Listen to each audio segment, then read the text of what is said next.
Good morning, students. So, in continuation with my previous classes, you have learned so many terminologies to describe an angiospermic plant as well as flower and its parts. So far, you have learned the terminologies to explain the habitat of the plant, habit of the plant, whether the plant is a herb, shrub or a tree. Then the roots, additional characters are to be added in the habit itself. Next part of study will be the root. You have to check what kind of root system it is having. If you cannot check by basic knowledge, you know the dicots, they have the taproot system, whereas monocots have fibrous root system. You can explain accordingly. Then with respect to stem also, you are going to observe whether it is highly branched, whether it is erect or it is a weak stemmed plant. If it is weak stemmed, whether it is a climber, trailer and so on. That is to be explained. Apart from that, if you find any angular kind of nature of the stem, it is to be mentioned in the stem itself. And the remaining parts, all the terminologies. Then after completing the stem, you are going to describe the leaf of the plant, whether the leaf is simple or compound, colline or radical, petiolate or sessile, that is stipulate or exstipulate, and all the different kinds of compound leaves. Then venation present in the leaf, shape of the leaf, all these things are going to be explained in the leaf part of your study. Once you complete the description of the leaf, so that completes all the vegetative parts of the plant, starting with root, stem and leaf now. And after the completion of that, you are going to write what kind of inflorescence the plant is having. The inflorescence is actually, it may bear one flower or it may bear many number of flowers, but they are arranged in a definite pattern. You are going to describe the inflorescence. I have not dealt with inflorescence in detail in this part of study because you are going to study all the different types of inflorescence in detail in the morphology part of your syllabus. After that, you are going to start with the flower. So you have to check the flower and its parts, all the parts, and accordingly you are going to use the terminologies which you have studied in the earlier classes to describe the flower and its parts. Firstly, you are going to describe the flower by using all technical terms. After that, you are going to describe about the calyx, the outermost whorl of the flower. Very next to that, you are going to describe the corolla of the flower. And if the flower is in which there is no differentiation to calyx and corolla, it is to be described as perianth. That also you are going to explain.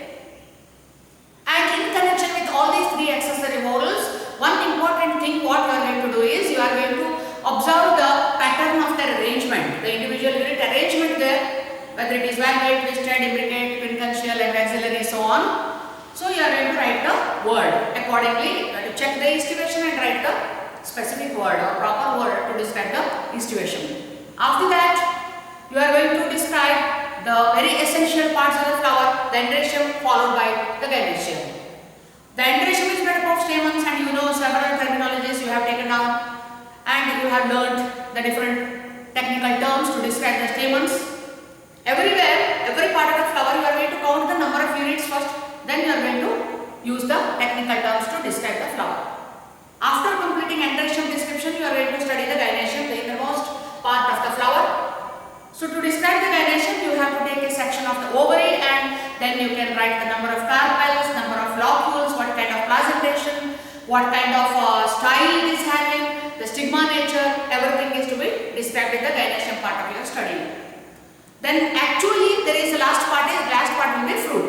Okay, if you know the fruit, you can write the fruit. That is theoretical part. But in the practicals, we cannot provide you with the fruit and flower together. Many a time flower may not be there in the plant because they are all seasonal processes, production of the flower, the production of the fruit, and if you miss this rainy season, you are going to miss several families to study because of the flowering season. Because many of the plants, they flower during June, July, August, and this is September. We may get hardly few plants to study in the syllabus, right? So the last part of study, you have to put a floral diagram and floral formula. That is the last part of description of the flower. Floral formula and floral diagram. Okay. This is purely based on your description. For example, if you are provided with a mustard plant or if you are provided with a hibiscus plant with the inflorescence, or you are provided with a vinca rosea plant with an inflorescence. You are going to describe the entire plant by using all the technical terms which you have studied so far, and then you are going to put the floral diagram, and accordingly you are going to give it in the numerical formula like pattern, and that is called as the floral formula. Okay, I will start with the floral formula first. It is the numerical representation. What is floral formula? It is the numerical representation of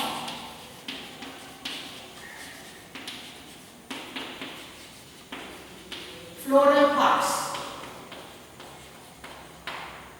Numerical representation of floral parts.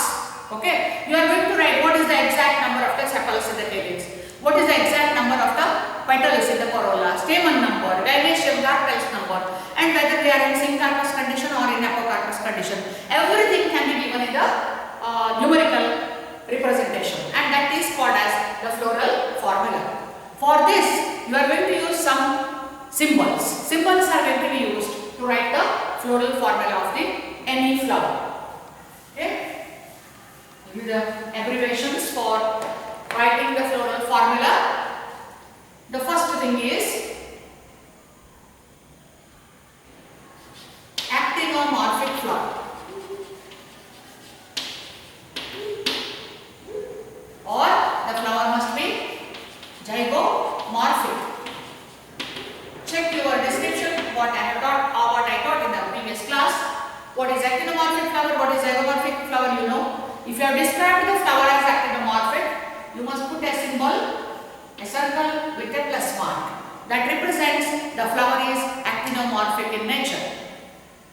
If it is not actinomorphic, if it is zygomorphic, percentage mark represents the zygomorphic condition of the flower. Okay, so either the flower may be actinomorphic or it may be zygomorphic. It is to be represented by using these two symbols. Male flower.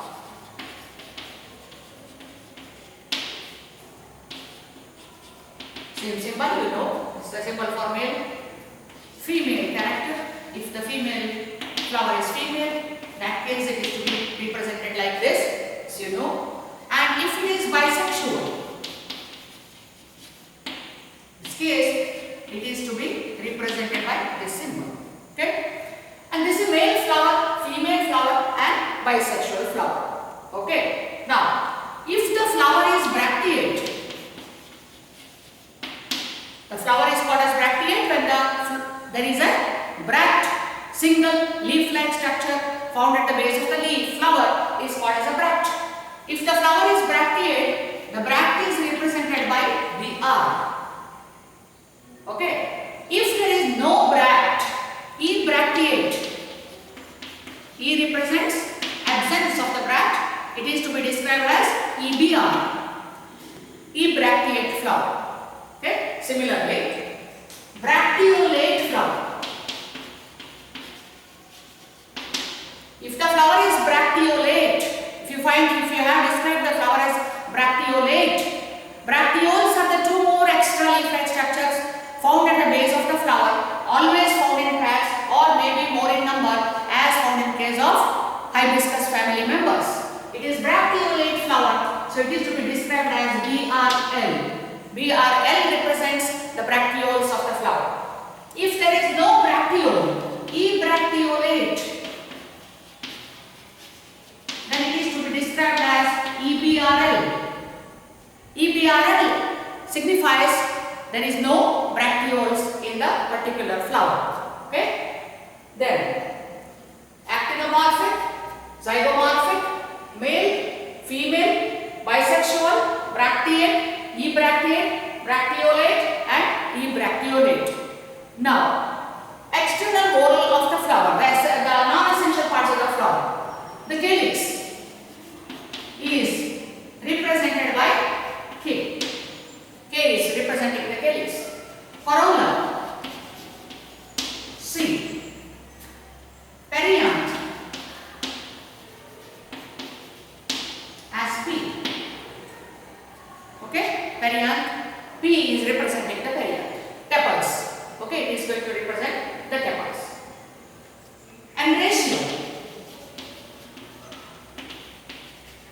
A represents androecium. Finally, the ganation. By using all these symbols, you will be able to write the floral formula of a flower. This you can write only after the complete study of the floral parts.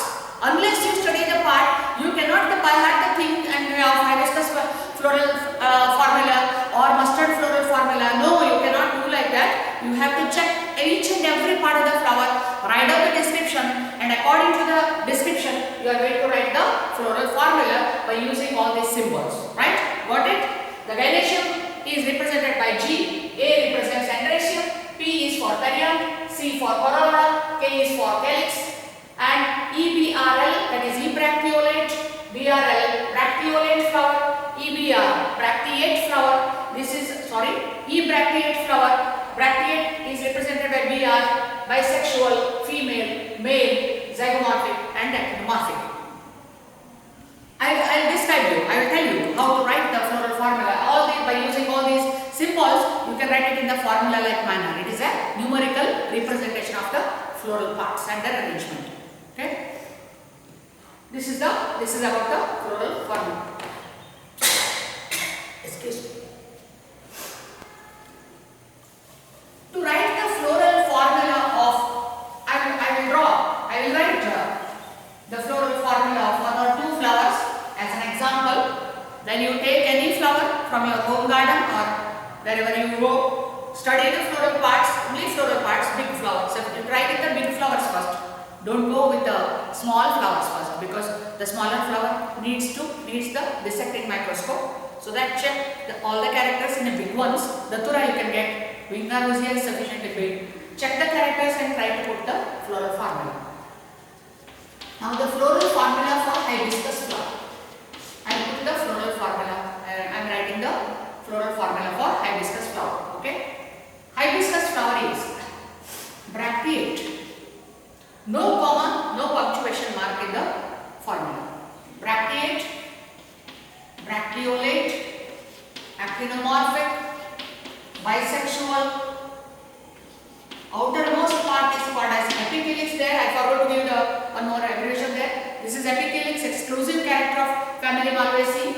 About 7 to 8 number of, you have to write the number of units below the calyx here. This is epicalyx, okay? EPIK and this is epicalyx. This is found exclusively in family Malvaceae. Okay, only in Malvaceae you find the epicalyx, so that it's not found in any other family. Okay, right. Now the epicalyx is made up of about 7 to 8 number of individual segments, and I think you remember the epicalyx of hibiscus. So this is the calyx. You get this kind of structure at the bottom here. Take a hibiscus flower and count, and these segments are going to be counted.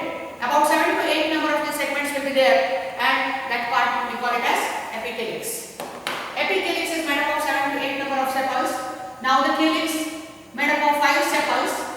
Put a bracket here.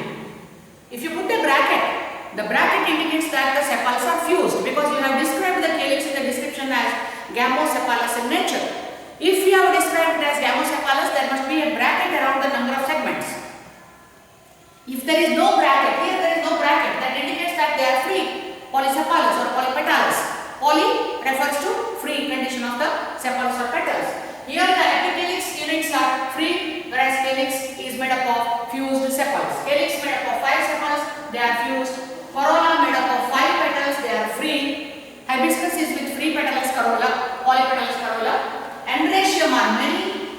Indefinite number of stamens are found in hibiscus flower, but it is arranged in the monadelphous condition there. Monadelphous condition of the stamen is observed in the hibiscus family, so that you have to put a bracket there. That indicates that they are bundled into one row. And then the gynoecium made up of 5 carpels. Carpels are 5. The previous class you have studied how to count the number of carpels and so on. So that there are 5 carpels. We are not putting locules under the G here, below G. So that represents the number of carpels there.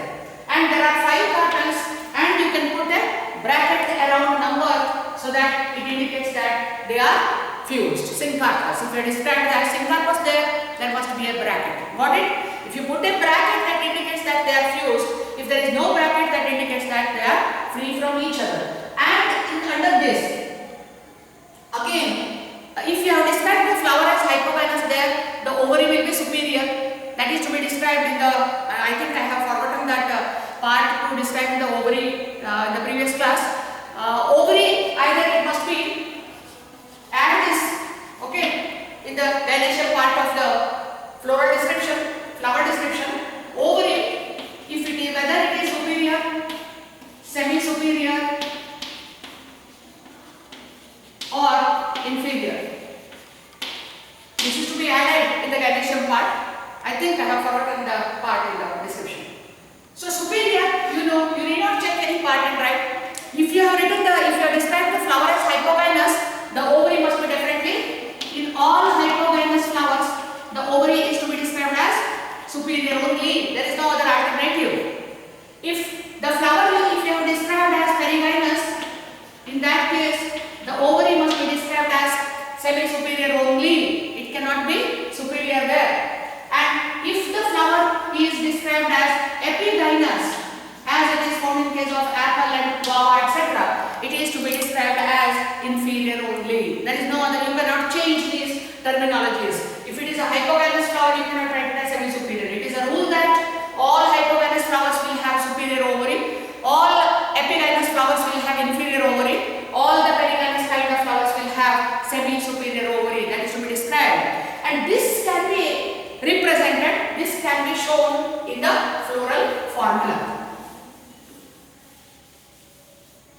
And under this number of carpels, if you put a line here, okay, if you put a line, single line, horizontal line, this indicates that the ovary is superior, okay. This is ovary, so you need not label it as superior, just for your understanding I have written that it is superior, okay. Suppose if the ovary is inferior, you are describing guava flower or you are describing any Myrtaceae family members. In that case, suppose if it is, if you put a line on the G, this represents ovary is inferior, okay. Line on G indicates the ovary is inferior, means flower is epigynous. Line under the carpel, line below the carpel, it indicates the ovary is superior or flower is hypogynous. And if you draw a line in between, this indicates that ovary is semi-superior, or you can describe it as semi-inferior also. Okay, semi-inferior or semi-superior. So that is the condition here. G above G line indicates inferior ovary, means flower is epigynous.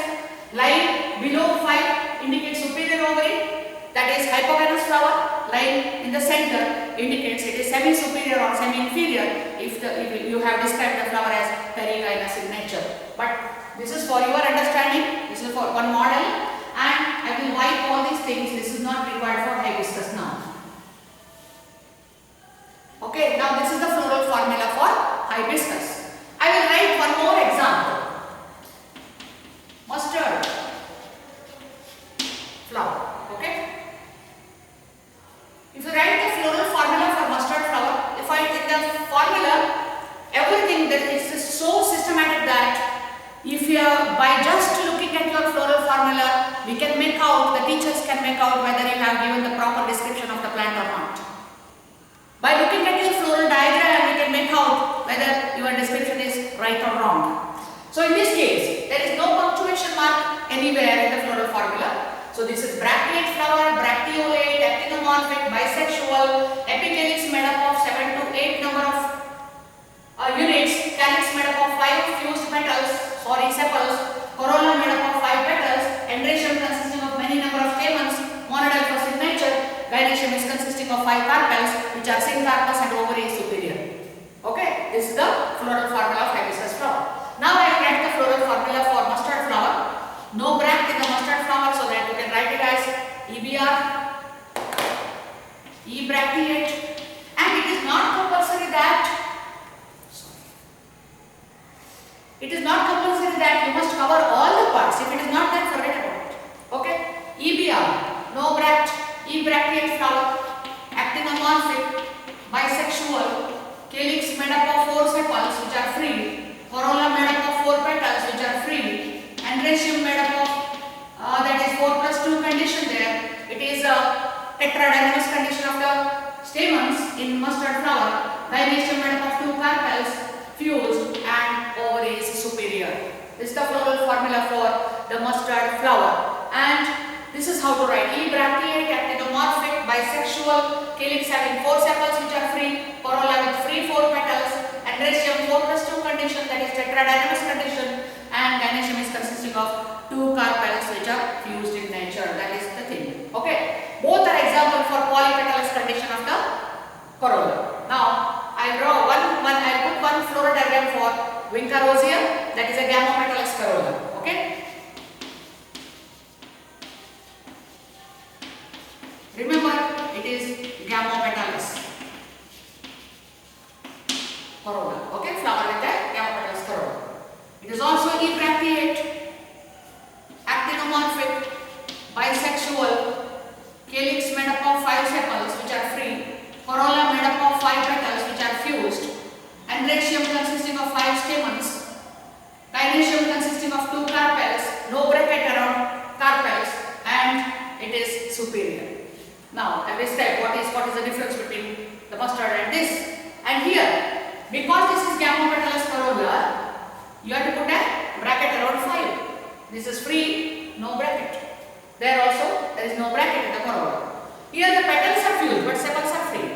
Androecium is consisting of 5 stamens, but they are epipetalous in all gamopetalous forms, so that you have to bring the arrow mark from A to C. This arrow mark from A to C represents the stamens are borne on the petals. Okay, the stamens are attached to corolla. So this is called, you just check the corolla, the types and all, epipetalous nature of stamen you have taken down. I have taught what is epipetal stamen, epiphyllus, episepalous and so on. And if the stamen is borne on the calyx, you have to bring the A from A to K, right? If there is any contact or union between A to G, that is to be, the arrow will go to G also. There are some families, Asclepidaceae family is there, Orchidaceae is also there, because we find the androecium on the gynoecium. It is called as gynostichium or it is called as gynostemium, so that the arrow goes from A to G there. Here there is no question. Androecium is born on the corolla, so I have put an arrow from A to C. All 5 stamens are born on the corolla. Now this is one peculiarity here. There is a bracket. Here also there is a bracket. There is no bracket. It indicates that the 2 carpels present in the flower are free from each other. So you have described the flower as epigyne, apocarpus. Gynoecium made up of bicarpellary apocarpus. Then bicarpellary apocarpus condition is to be represented like this. No bracket. That indicates that the 2 carpels are free. And the line below 2, it indicates the ovary is superior in nature. Okay. This is how to write the floral formula of the flower. Okay. Once you complete the description of the flower or complete floral study of the flower, try to put the floral formula. Okay. Now, the next part of study is floral formula.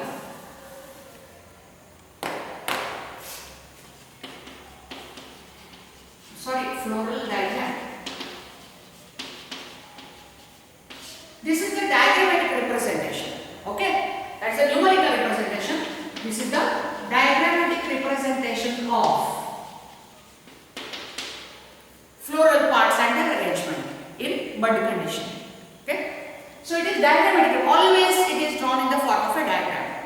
The floral diagram will be always drawn in circular manner. Okay, must be always in a circular manner, right? It cannot be rectangular or triangular and so on. Always it must be circular in outline. So floral diagram is the diagrammatic representation of the floral parts and their arrangement.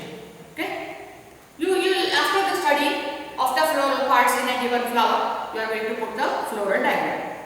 Now let me put the floral diagram of, and you are going to show all the things: relationship with the calyx and corolla, relationship with the androecium and petal, or relationship with the gynoecium and other parts of the flower. Everything can be drawn in the diagrammatic form, and it is called as the floral diagram of a flower. Okay.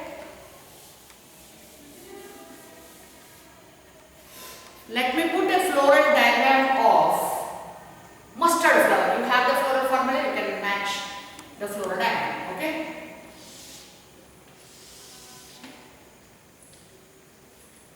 There are 4 sepals in mustard flower.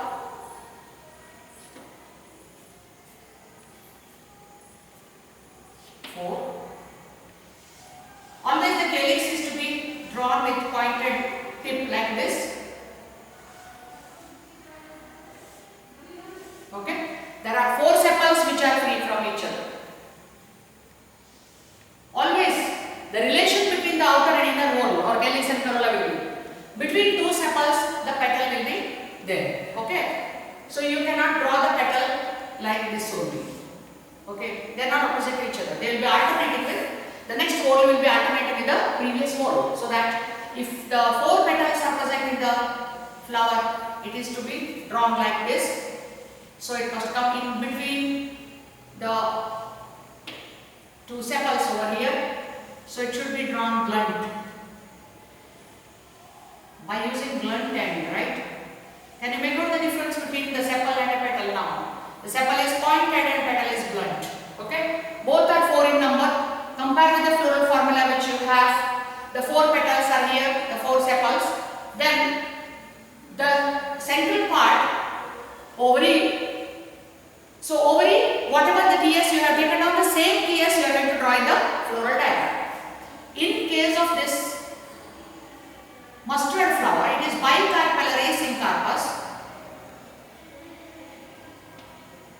This is the transverse section of the ovary. This must be very clear. And one important thing you must keep it in your mind always while drawing the floral formula or floral diagram is you have to put a big circle for calyx. Okay, sufficiently big circle.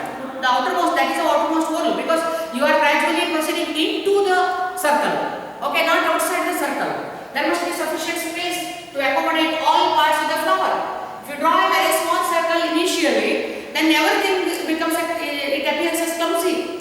You may not be able to make out what is the number of carpels there, what is the number of stamen exactly inside the flower. That cannot be understood properly. So that it must be a big circle.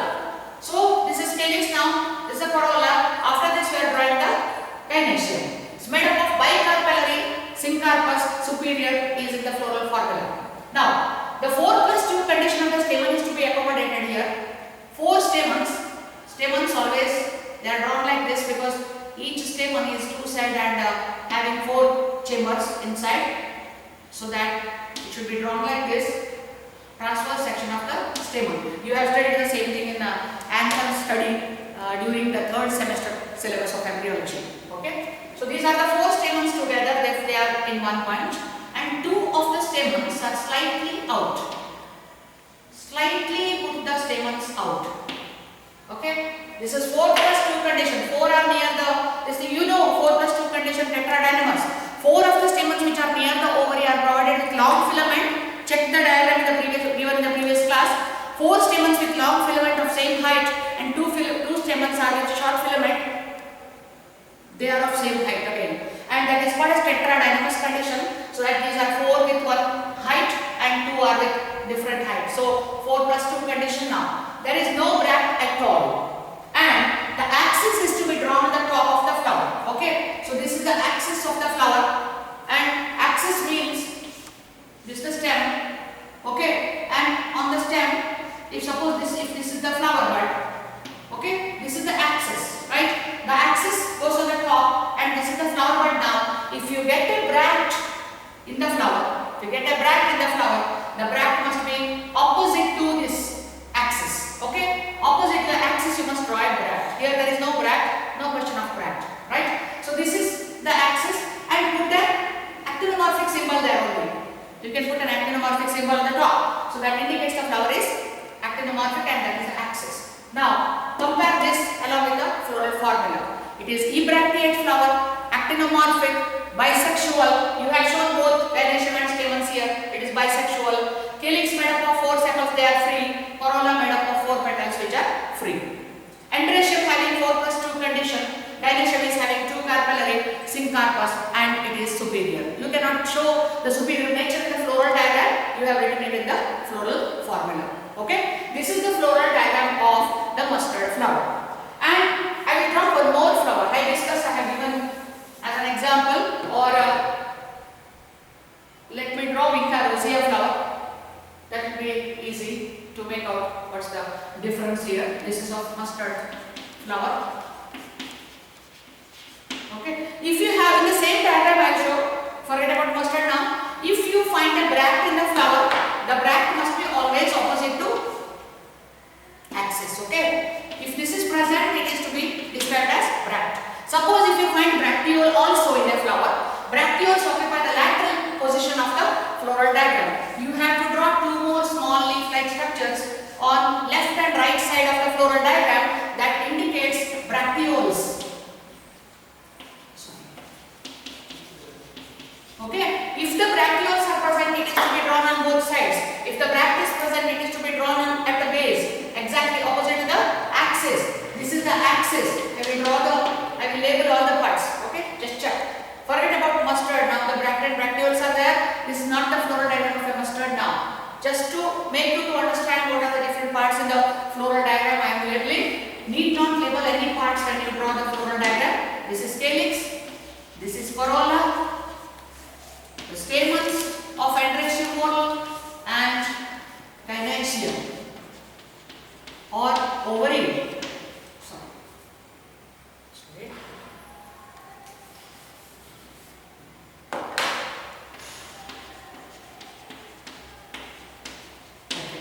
These are the different parts of the floral diagram. Now I will draw the floral diagram of Vinca rosea and vita. Okay. Vinca rosea is again made up of 5 sepals,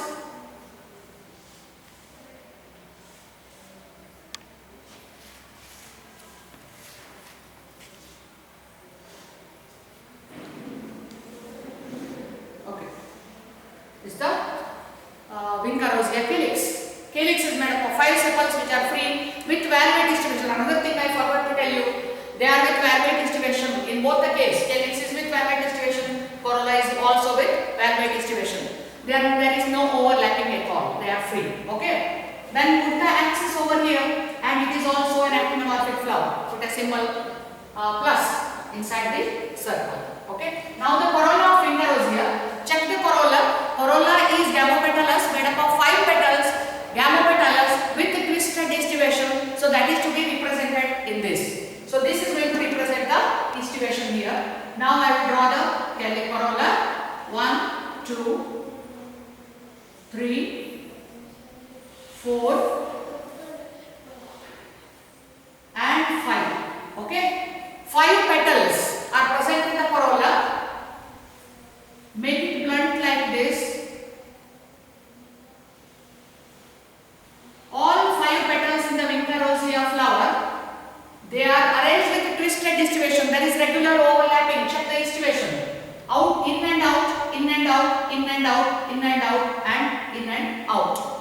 But another thing is to be added here. The petals are fused, they are not free.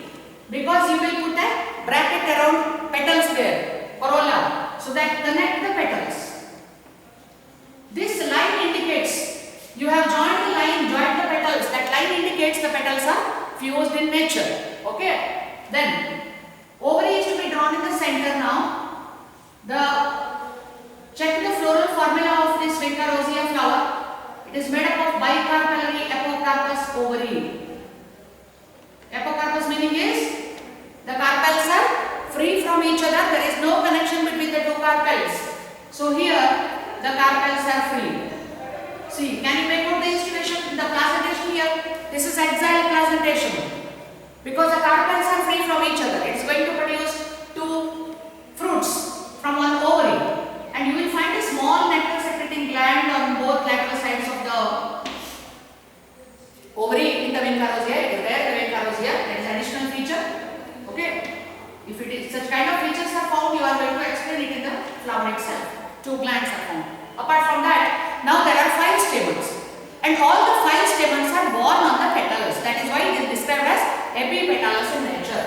Again, when you are drawing the stamens in the floral diagram, you must take care that the stamen must come alternating with the petal.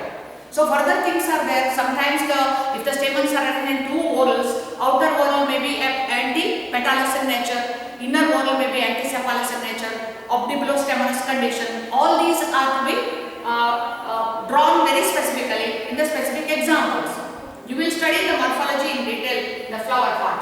Okay. Now the Vinca rosea flower has got 5 stamens. Take care that you have to take care of the position of the stamen. Each stamen must come in the junction of 2 petals. Okay.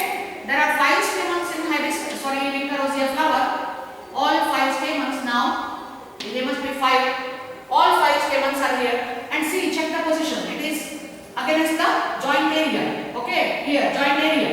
So here, and they are not free. They are epipetals in nature. So that with a line connect the stamens to the corolla like this. If you are connecting the stamen to the corolla like this indicates that the stamens are epipetalous in nature. That is there in the floral formula. Check it and verify properly. They are epipetals. Gynoecium is bicarpellary apocarpus and it is superior. It is there. Okay. So this is the floral diagram of Vinca flower. Check all the characters. This is the floral diagram. And actually, when you draw the floral diagram, you can do it at home. You can practice any number of flowers. If you practice to write the floral formula and diagram, so you will be more attracted towards the part, the branch of botany that is called as taxonomy. Otherwise, the taxonomy becomes very hard to understand. If you forget all these terminologies or if you lose interest in the initial stage itself, it may become very difficult to remember the family characters. So it should not happen, because the taxonomy is a very fascinating branch of botany. So that study all the technical terms very properly, write down the spelling very properly and write spellings, and that there is no abbreviations except floral formula here. You cannot use any abbreviation or this message language and all to write the description for a flower. You have to write full term, full word is to be written there in the explanation of the flower, and this is about the floral diagram, floral formula, and that completes the different terminologies or description of an angiospermic plant. How I will start with the family in the next class. So, and I start with the habit of the plant and I end with the gynoecium of the family. So family study is very easy, but in family generally we cannot, if you are describing one plant, that is very easy. To describe the entire family, you have to consider all the 1000 plants in one family together, and you must be able to explain all the characters of that family. So that remember the words very properly, it becomes easy to understand the family character. Okay? Thank you.